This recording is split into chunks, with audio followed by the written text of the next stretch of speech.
tal vez lo primero que tendríamos que analizar de esta fecha, tan cara a nuestros sentimientos de argentinos, ¿no? Es ¿cómo es? Si qué fue lo que realmente se determinó o se dispuso. Si realmente allí logramos la independencia con la que tanto soñamos, ¿no? Y hay que decir que lo que se dispuso o se determinó o se resolvió en esa histórica jornada fue simplemente la independencia política respecto de España.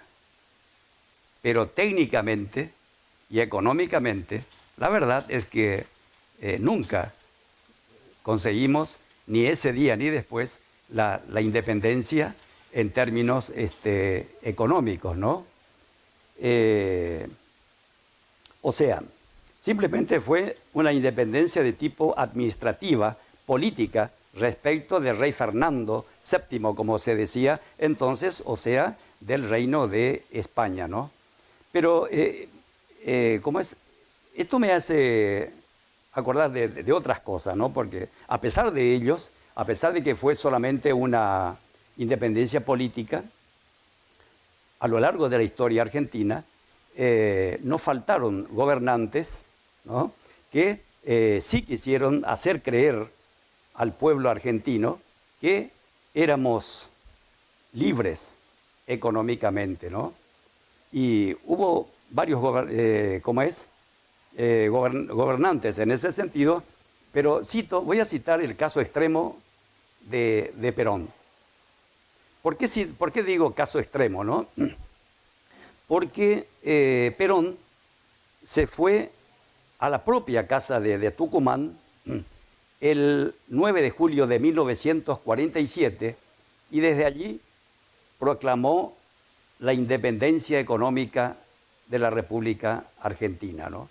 Firmó el acta, como lo hicieron los próceres de 1816, en esta oportunidad para proclamar la independencia económica de la República Argentina, ¿no?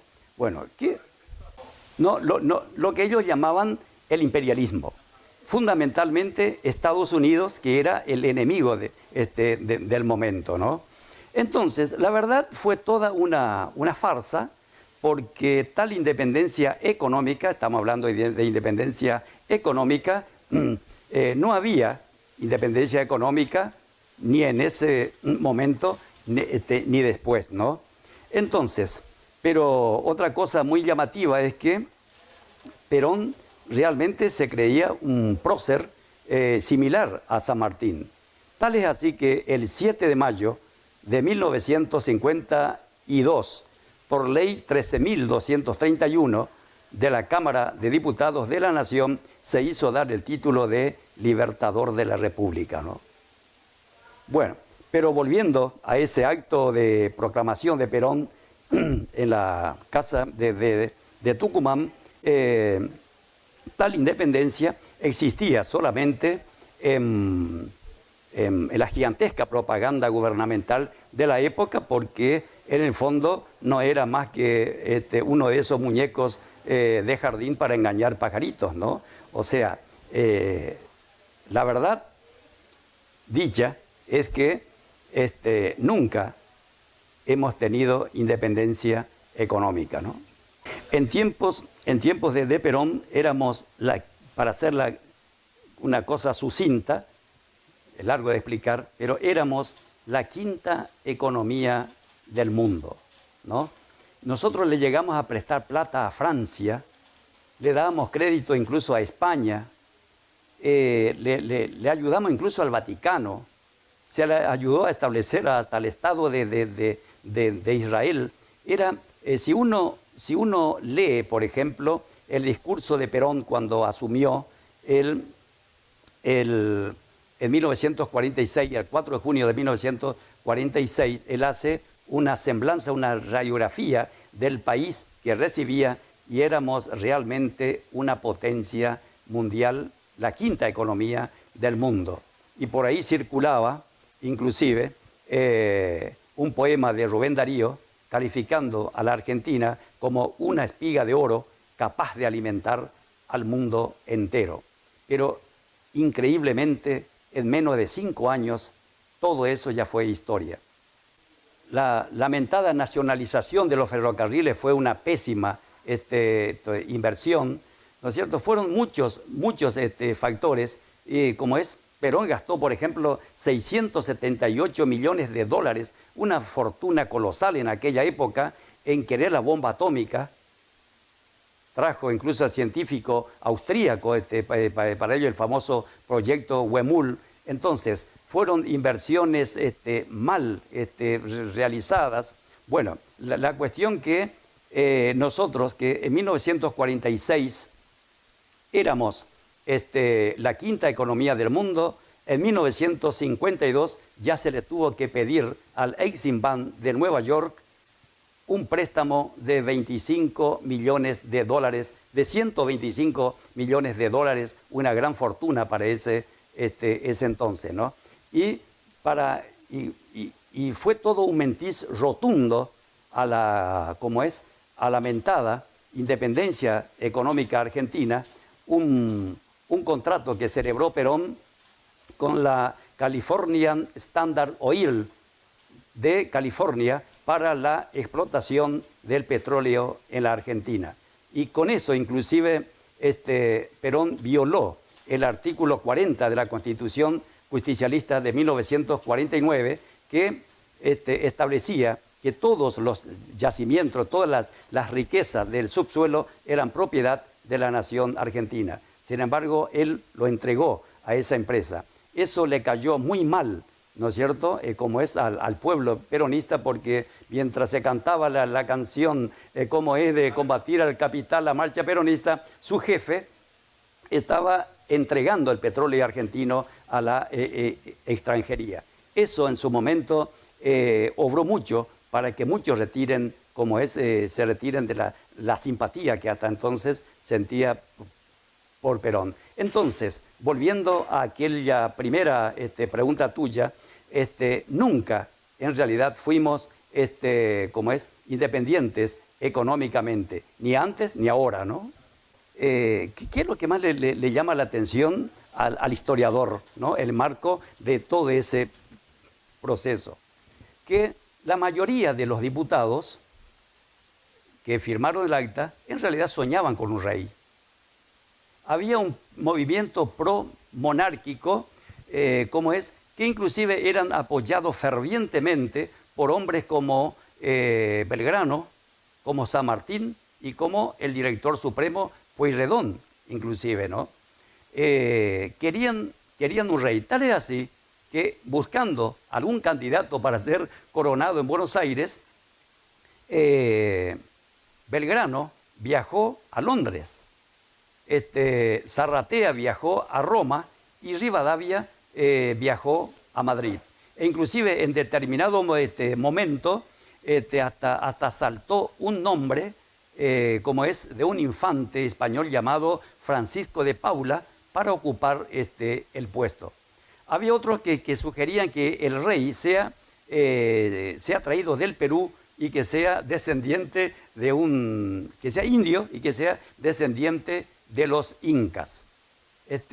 Por ahí corrieron versiones de que se estaban haciendo gestiones para que el nuevo rey de Argentina sea un portugués, alguien de la nobleza española. Por eso que después, en el acta original y por esas versiones, por esas gestiones que se hacían, se le agregó al acta que la independencia era no solamente respecto del Reino de España, sino también de toda otra dominación extranjera, porque corrían versiones de que se les quería entregar, de que se quería coronar a un rey.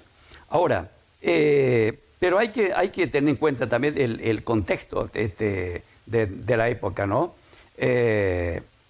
La monarquía era el espíritu imperante en ese momento en todo el mundo.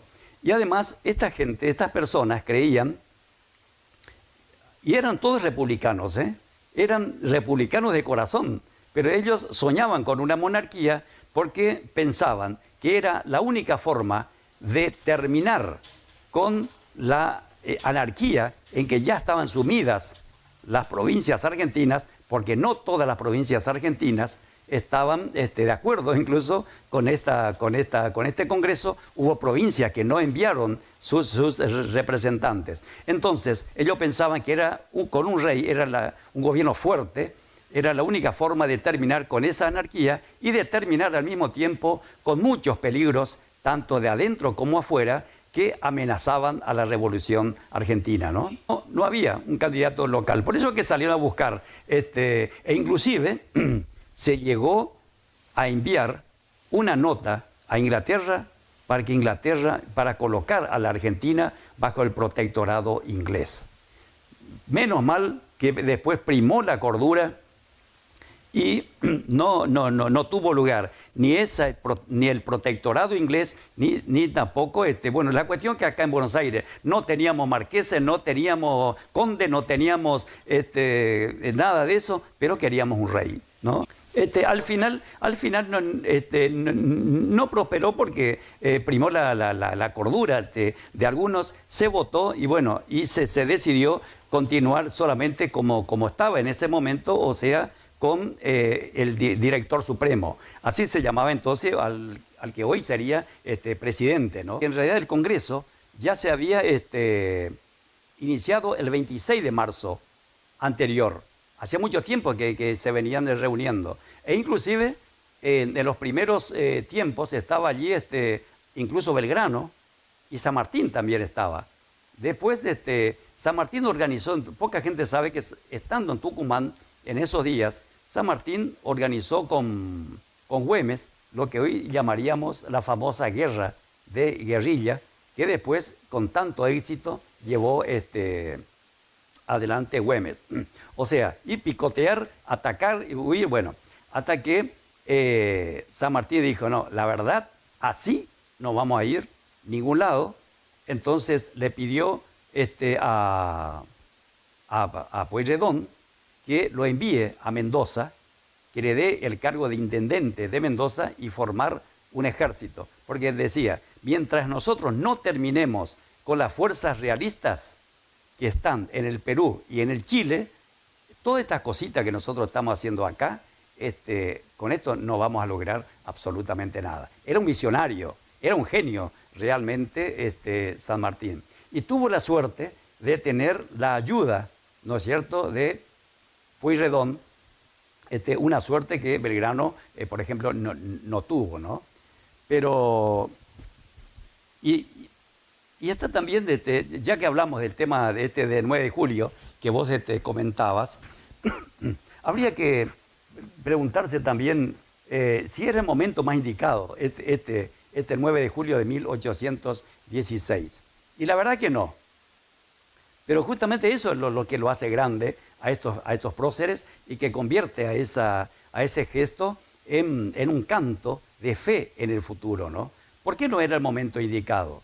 Porque la revolución había fracasado en países como México, como en Chile, como en Venezuela, como en Nueva Granada. En el Alto Perú, los patriotas habían sido vencidos en Vilcapugio y Ayohuma. Todas las provincias del norte estaban en poder de los españoles. Y para colmo, Fernando VII había recuperado ya el trono de España y enviaba acá, para la Argentina, nada más ni nada menos que un ejército de 10.000 hombres, que afortunadamente después terminaron en Venezuela. O sea que el momento era el menos indicado. Influyeron muchísimo el prestigio y la gravitación, otra vez, de Belgrano, que estaba ahí presente, y de San Martín ya desde Mendoza. Estos dos próceres tuvieron que poner en juego toda su gravitación y su prestigio para que el desaliento por todos estos hechos estas circunstancias que yo te mencioné, no tuviera efecto sobre el ánimo de los congresales. E inclusive había un diputado muy comprometido con la causa que es de Mendoza, Godoy Cruz. No sé si será el mismo Godoy Cruz cuyo nombre lleva hoy un equipo muy prestigioso de fútbol de la actualidad. Bueno, un día le llegó a decir a San Martín que no tenía sus dudas para tomar este paso tan definitivo, porque le decía Godoy Cruz a San Martín, porque hacer la independencia no es soplar y hacer botellas, ¿no? Entonces, San Martín, por supuesto, la respuesta de San Martín fue letal, no, hay que hacerla, sí o sí, hay que proclamar la independencia. ¿Qué era? Bueno, proclamar la independencia, porque de hecho ya éramos independientes desde el 25 de mayo de 1810, de hecho, pero había que proclamarla, ponerlo en un documento, hacerlo oficial, ¿no? Entonces, fue realmente un gesto épico, ¿no es cierto?, porque el país o las provincias argentinas de entonces estaban amenazados, tanto adentro, afuera, por todas partes, ¿no? Pero como una manera de terminar con esta exposición, tal vez habría que decir también que sí, que si bien el 9 de julio de 1816 cerró una etapa de la Revolución Argentina, lamentablemente no pudo cerrar las puertas a la anarquía y a las prolongadas guerras civiles que a partir de ese momento ensangrentaron a las provincias argentinas. La famosa grieta, que lamentablemente con mucho menos rigor y potencia, a veces hasta hoy seguimos sintiendo, ¿no? Después comenzaron ellos, o sea, los caudillos, cada provincia era como un estado independiente, ¿no es cierto? Y bueno, y recién en 1853 pudimos poner fin a ese estado de anarquía, ¿no?